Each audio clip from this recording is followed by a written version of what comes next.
Hello students, myself Mukesh Kumar Pandey. I am Assistant Professor of Botany at CUSA Institute of Science run by CU Ronak Foundation, Ashram Road, Ahmedabad, Gujarat. Today we are going to talk about the structure of megasporangium and development of female gametophyte. This topic has been selected from BSc Botany Semester 3, paper number 202, unit number 3. As we have discussed about the structure of microsporangium and development of male gametophyte in the last lecture, now we will further study about the female part. We have to remember the female reproductive cycle of the flower, that is gynoecium, and gynoecium is made up of carpels. So first of all, you just see the structure of flower in which the innermost cycle is gynoecium, which is made up of carpel. Carpel is one type of reproductive part which is called female reproductive organ of the flower. So you just zoom out this carpel from this flower, so you can see such kind of a structure. So this is the whole carpel in which three main parts are there. One is stigma, second is style, and third one is ovary. So mainly three parts are there which are forming the whole carpel. But if we will talk about the stigma is the uppermost part of carpel. This is the apical end of the style, and the stigma is responsible to receive the pollen grains when the process of pollination occurs with the help of insects or with the help of wind or with the help of birds. By any agent, by any agency, when the pollen grains are coming on the stigmatic surface, the pollination process is there, and after that the germination of pollen grain will occur, and then the pollen tube will be generated and it will enter inside the style. So how can the pollen tube enter in the style? Because the style is a hollow structure, it is a tube like structure, and the basal end of the style is having a solemn part, the structure which is known as ovary. So now we have to focus on the ovary, because the ovary is the part which is having ovule. In the ovule, the female gametes will develop. That means the ovary is the part which is fertile, while the style and stigma both are sterile. So in the same way, as we have discussed about the anther in the male part, the anther was fertile part while the filament was sterile part. So now we are interested only in the fertile part. We will talk about the ovary. In the next slide, you can see the structure of carpel. In the structure of carpel, you can see here, when you will just zoom out this ovary part, you can see the outermost layer of the ovary, that is ovary wall. Inside it you will find the locule. The locule will be there, and inside it you can see the ovule, and this ovule is connected with the wall of the ovary with the help of placenta. So all the structures you can see here, the ovary wall is there, then locule will be there, and inside it the ovule is present, which is attached with the wall of ovary with the help of a small structure which is known as placenta. But actually the female gametes will develop inside this ovule. So many structures are there in the ovule also. So now we will focus only on ovule. In this slide you can see the structure of a mature ovule. In the further lectures we will discuss about the types of ovule also. This is one type of anatropous ovule in which you can see different parts. This is a mature ovule which is having all the structures. So first of all, when you will observe this ovule, you can see the stalk like structure is there, which will be connected to the placenta. As we have seen in the last slide, this placenta will be attached to the funiculus. The connection of the funiculus is directly to the placenta, and the placenta is attached with the ovary wall. That means the ovule will be connected with the ovary with the help of funiculus and placenta. Now you can see this funiculus is also having the vascular strand here, and this is the area where the ovule, the round structure or oval structure of the ovule and this stalk-like structure of the ovule, both are connected here. So this part is known as hilum. This is hilum area where both the stalk and round or oval structure of the ovule will be connected. This part is known as hilum. And after that you can see the ref is also there near the chalazal part, and now you can see two layers are there, two integuments are there which are covering the ovule, which are covering this whole area which is having the cells which are responsible for nutrition also. So this integument part, when you are coming from outside to inside, you will find the integuments. Two integuments are here. Integument may differ in number sometimes, but here in this case, in this type of ovule, two integuments are there. The outer and inner two integuments you can see which are covering this area.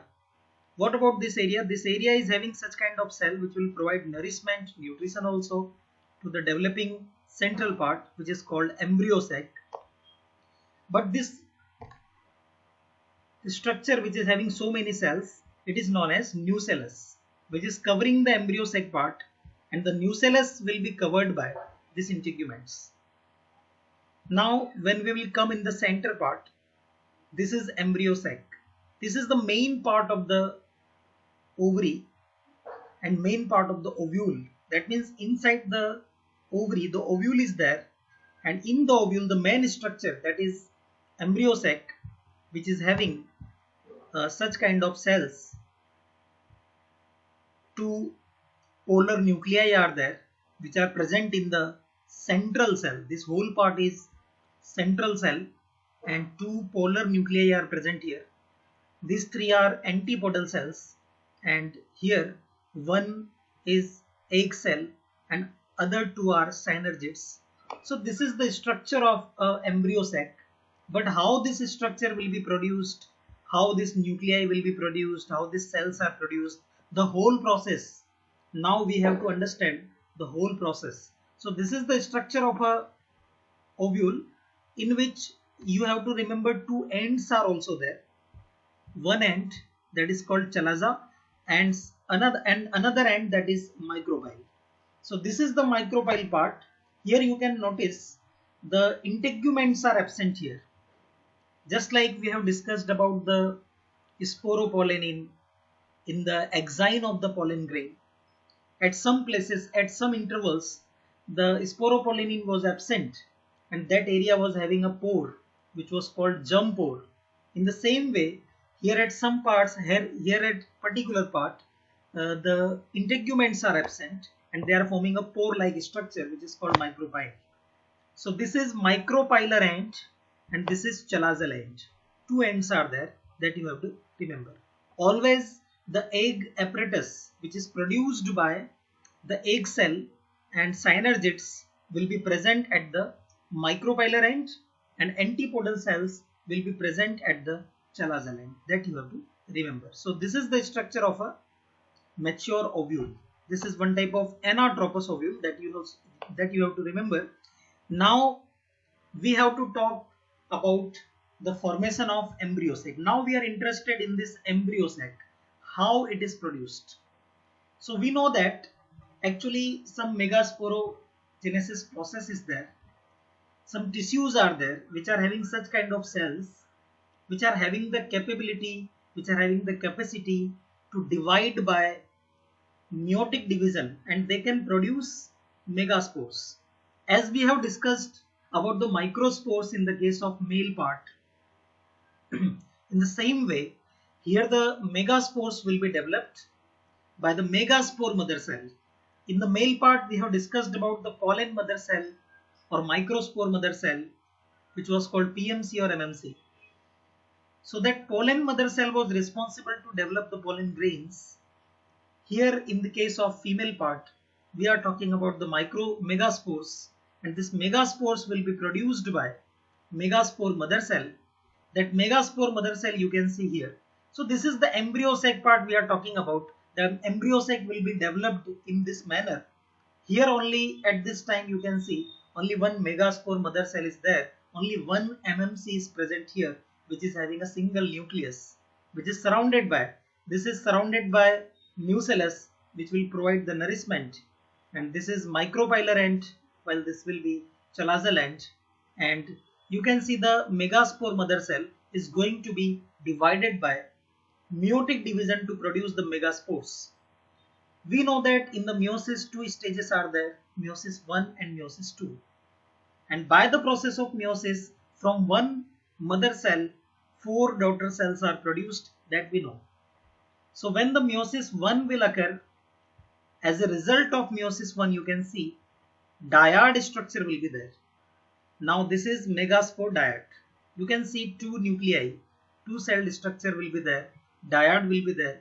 So this is megaspore dyad, and this structure is also surrounded by nucellus the same way, but only the changes are going on in the megaspore mother cell, which is going to be divided by meiotic division. So this is megaspore dyad. This is the result of meiosis 1. Then after that, when the meiosis 2 will occur, then you can see the 4 megaspore you can see here, but they are present together. They are megaspore tetrad. Now 4 megaspores are there. But what is the main difference in the process of microsporogenesis in the male and megasporogenesis in the female? The main difference is that here also just like the microsporogenesis, 4 megaspores are produced. As we have discussed about the microspores, 4 microspores were produced. Tetrad was also there. Here also the tetrad you can see, but the change is that, but the difference is that here all the 4 megaspores are not capable to produce the next structure. They are not capable to produce the embryo sac. Here in the case of this angiospermic plant, we are going to discuss about the monosporic type of development. The monosporic development in which only one megaspore will remain functional and other three megaspores will be degenerated. They will not remain functional. So in this case, from 4 megaspores, only one will be functional and other 3 will be degenerated. So now in the next diagram, we are talking about only one functional megaspore, and that functional megaspore is having a single nucleus. That means it is uninucleate, and we know very well as a result of meiosis process, always haploid cells are produced, single nucleate cells are produced. So the megaspore which is functional, it is having a single nucleus, it is a uninucleate structure, but now it is going to be divided by mitotic division. So in this diagram you can see that the one megaspore which is functional and it was having a single nucleus, now it is going to be divided by mitotic division, and continuously 3 mitotic divisions are occurring. 3 times mitotic division will be there. So as a result of first mitotic division, you can see now 2 nuclei are there. Before this megaspore was having only one nucleus. It was uninucleate structure which was produced by meiotic division, but now the mitosis is going on. So this one nuclei will be converted into 2 nuclei from 1 to 2 as a result of mitotic division. So this is the first mitotic division, and now 2 nucleate stage will be there. In the next diagram you can see 4 nucleate stages there, because again the mitosis is there. So both the nuclei will produce 2 nuclei. That's why 4 nucleate stage will be there. And in the next diagram also you can see again the mitosis process will be repeated, and as a result of that total 8 nucleate stage will be there. 8 nuclei are produced as a result of continuous 3 mitotic divisions. So here, now what is the next process which is going to be occur? Now this nuclei will be surrounded by cell. The cell formation will be there. Surrounding the nuclei, the cell formation will be there, and this nuclei will be arranged in a particular manner. You can see in this next diagram, 3 nuclei will be arranged at the micropilar end, 3 nuclei will be arranged at the antipodal, 3 nuclei will be arranged at the chalazal end. This will be chalazal end, that we know that just opposite to the micropilar end, the chalazal end will be there. So 3 nuclei will be arranged at the micropilar end and 3 will be arranged at the chalazal end. Now when they will be surrounded by cell, they will produce a new structure. But what about the 2 nuclei? They will be present in the center and they will be surrounded by the central cell. That's why the central cell is there, in which both these 2 polar nuclei will be there. So total 8 nuclei are there, in which 3 will be arranged at the micropilar end and 3 will be arranged at the chalazal end, and 2 will be in the center and they will be present inside the central cell. So this is the mature embryo sac, in which you can see now the nuclei are surrounded by cell and they have formed at the micropilar end. At the micropilar end, you can see 1 egg cell will be there. 2 synergids are there, because all these 3 nuclei are converted into cell now. 1 nuclei has been converted into egg cell and 2 are converted into synergids, and this whole structure, 1 egg cell and 2 synergids, they are collectively known as egg apparatus. This is called egg apparatus.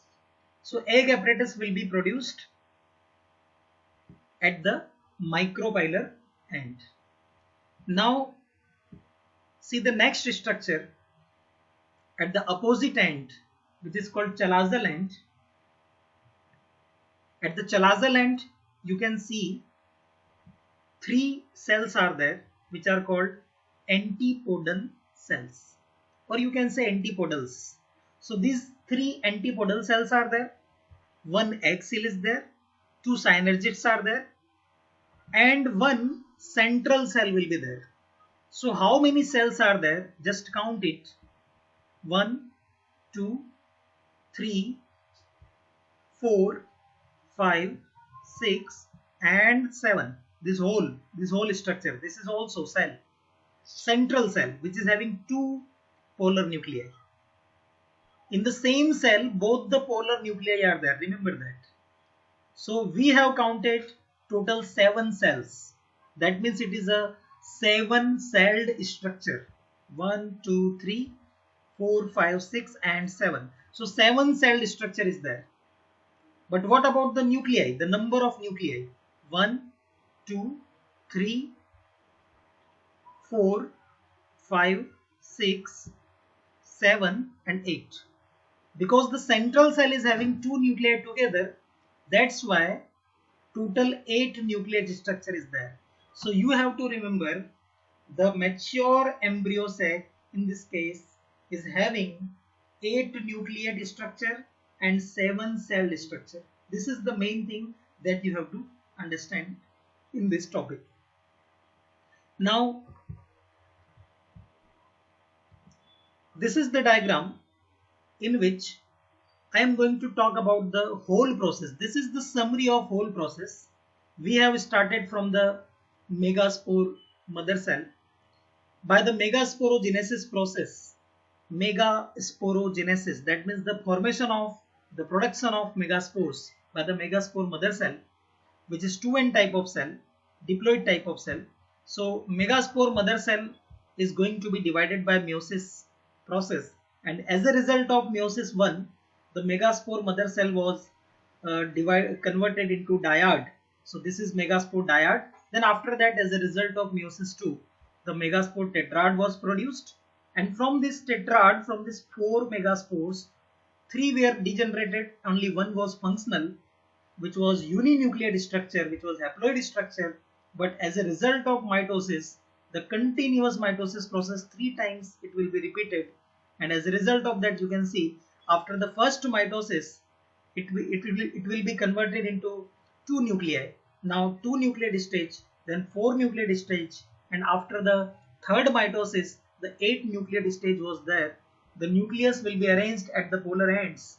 Then such kind of arrangement was there, in which 3 at the micropylar end, 3 at the chalazal end, and 2 polar nuclei in the center.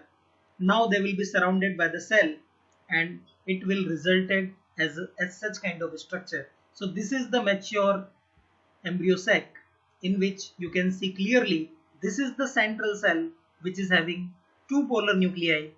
At the chalazal end, 3 antipodals are there. At the micropylar end, this is the micropyle area. At the micropylar end, 1 egg cell and 2 synergids are there, which are collectively known as egg apparatus. So total 7 celled and 8 nucleate structure will be produced in this manner. Now what about the female gametes? Actually, in this diagram which we have taken here, this egg cell will be working as a female gamete. This is one female gamete. Here, this central cell is also working as a female gamete. As we have discussed about the formation of male gametes in the male part, 2 male gametes were produced. When the pollen tube will enter from this micropylar part, at that time, 2 male gametes will be released. The 2 male gametes will be released and they will enter inside this embryo sac, and 1 male gamete will fertilize the egg cell and another male gamete will fertilize the central cell. That means both the egg cell and central cell with polar nuclei will be fertilized together. That's why it is known as double fertilization process, and which is the important feature or distinguishing feature of angiospermic plants. One more thing I have to discuss with you. When the pollen tube will enter from the micropylar end, at that time the structure which you can see here, this is the extra structure, this is and this is, these 2 structures are extra here. This is nothing, this is vacuole. But what about this? This finger-like projections, this type of structure which is having finger-like projection and present in the cytoplasm of the synergids.